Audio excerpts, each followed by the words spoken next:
سورہ آل عمران آیت نمبر 61 اعوذ باللہ من الشیطان الرجیم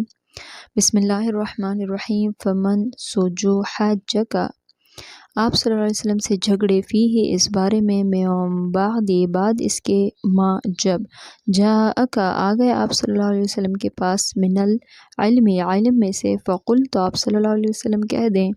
تعالو تم آؤ ندعو ہم بلائیں گے ابناءنا اپنے بیٹے و ابناءکم اور تمہارے بیٹے و نساءنا اور اپنی عورتیں و نساءکم اور تمہاری عورتیں و اور انفسنا ہم خود و انفسکم اور تم خود ثم پھر نبتہل ہم التجا کریں فنجعل پھر کریں لعنت اللہ اللہ کی لعنت علی الکاذبین جھوٹوں پر فمن حاجک فیہا من بعد ما جاءک من العلم فقل تعالوا ندعو ابناءنا جو آپ صلی اللہ علیہ وسلم سے اس بارے میں جھگڑا کر اس کے بعد جب آپ صلی اللہ علیہ وسلم کے پاس آ گیا علم تو آپ صلی اللہ علیہ وسلم کہہ دیں آؤ ہم بلائیں اپنے بیٹے و ابناءکم و نساءنا و نساءکم و انفسنا و انفسکم اور تمہارے بیٹے اور اپنی عورتیں اور تمہاری عورتیں اور ہم خود اور تم خود بھی ثم نبتہل فنجعل لعنت اللہ علی الکاذبین پھر ہم سب التجا کریں پھر جھوٹوں پر اللہ کی لعنت ڈالیں۔ یہاں پر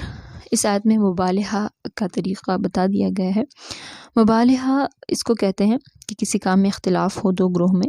اور جھگڑا ختم نہ ہو تو سب مل کر اللہ تعالیٰ سے دعا کرتے ہیں کہ جو کوئی بھی جو ہے باطل پر ہو جھوٹا ہو تو اس پر اللہ کا عذاب نازل ہو جائے، تو اس طرح اللہ پھر فیصلہ کر دیتا ہے کہ کون صحیح ہے اور کون غلط ہے۔ تو یہاں پر نبی صلی اللہ علیہ وسلم نے اس وفد کو کہا کہ میں اور میرے بیٹے ہم سب آ جائیں گے اور تم لوگ بھی آ جاؤ، ہم اللہ سے عاجزی کے ساتھ دعا کریں گے کہ اللہ ہمارے درمیان فیصلہ کر دے کہ کون ہدایت پر ہے۔ اور تو ان عیسائیوں نے اس مبالغہ سے انکار کر دیا، تو نبی صلی اللہ علیہ وسلم نے جیسے ہی مبالغہ کے لیے بلایا اور یہ آیت نازل ہوئی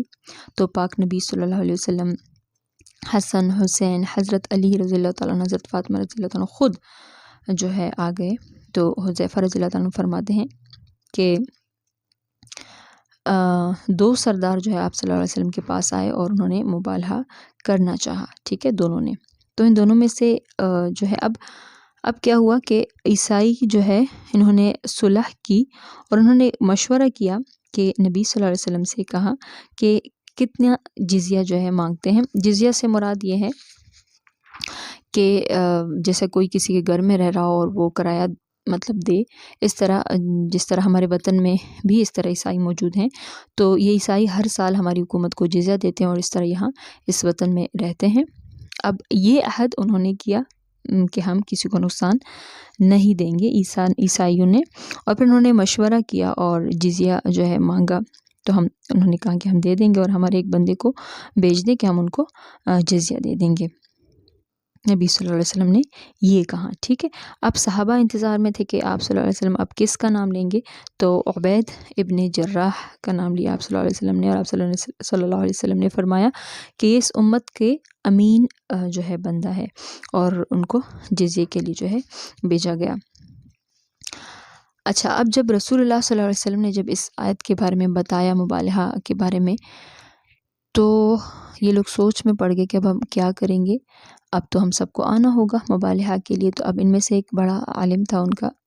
جو ہے سردار کہہ دیں، اس نے کہا نجران کے وفد سے سب سے کہ تم سب کو معلوم ہے کہ اللہ تعالیٰ نے اسماعیل علیہ السلام کی نسل میں ایک پیغمبر بھیجنے کا وعدہ کیا ہے، کیونکہ یہ بات تو ایک جو ہے توریت میں بھی ہے اور انجیل میں بھی، اور ممکن ہے کہ یہ وہی نبی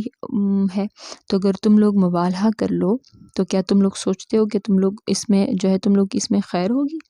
تو بہتر یہ ہے کہ صلح کر دیں اور اپنے وطن کی طرف واپس چلے جائیں۔ تو انہوں نے